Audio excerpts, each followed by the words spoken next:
Thanks for joining me, everyone. This is Dr. Chris Fasano from MentalStrongKids.com. Today we're talking anxiety. Going to give a brief definition. What's going on? Why is it so prevalent? And why is it on the rise? So, anxiety really can be defined as a feeling of worry, nervousness, or unease, typically about an imminent event or something with an uncertain outcome. Okay, and anxiety, while we currently in our current world think about anxiety as a negative, was built in our brains for positive survival mechanisms. Okay, and someone who really describes this and goes into this really well, James Clear. I'm going to sort of summarize what he says because I really believe this is what's happening now. Our brains are very old. We've had these same sort of structure in the same network for over 200,000 years. Our brains have not really evolved to the times that we currently live in, and that's really causing the problem. So let's explain that real quick. Back in the day, 200,000, 100,000 years ago, even 50,000 years ago, we lived more in what was called a sort of immediate return environment. Okay, so we use the example of you haven't drank any water. Okay, you get thirsty. You feel stressed about being dehydrated, so you go get a drink and you resolve the problem. You had an immediate gratification to a problem that was imminent. Or a lion, they use the example across the plain. And here's a lion, and you have your family. You feel stressed, you run away. Your stress is relieved, okay? When you live in an immediate return environment, which is how our brains are wired, okay, anxiety tends to be very fleeting. Anxiety pops up, there's a lion, I have to leave, you run, you're safe, you forget about the stress, it's gone. Okay?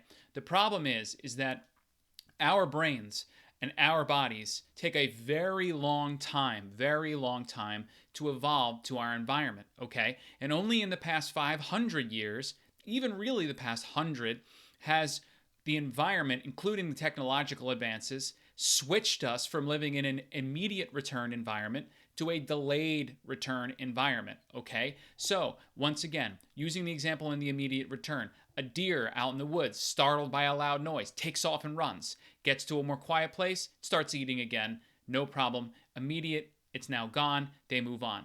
Okay, but in a delayed return environment, we're thinking about things that we can't control that aren't really immediate.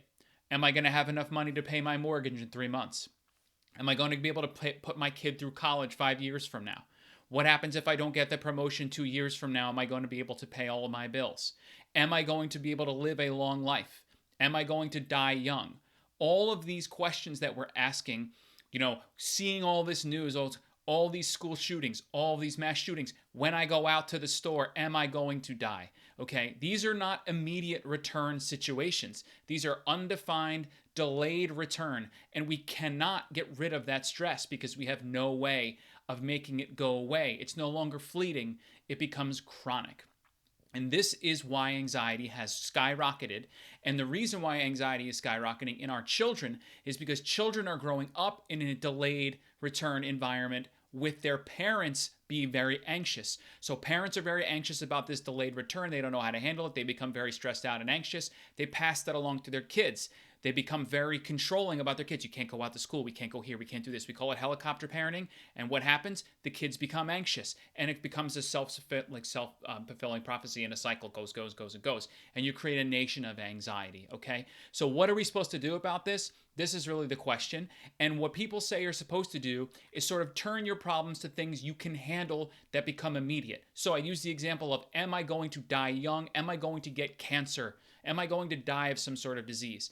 We'll never be able to know that, right? That's in the future. So do something every day that you can, like go work out, go for a walk. You can handle daily events of your health, but you can't handle what's going to happen 10 years from now. And so that's the mindset we need to learn how to switch to. We need to put measures on things that we can actually check off. Because if you can do that, if you can start checking off things, making advances, you are switching your brain from that delayed return and you're getting an immediate return. And if your brain, which is wired for immediate returns, starts to handle this, you will become more calm, you will become less anxious, your environment will be less anxious, and your children will become less anxious. Okay, guys? Please sign up for the newsletter, and we're going to talk more about this. On this page here, you're going to find more information about anxiety. Podcast articles are going to be down below. I really appreciate you listening, and I'll talk to you guys soon.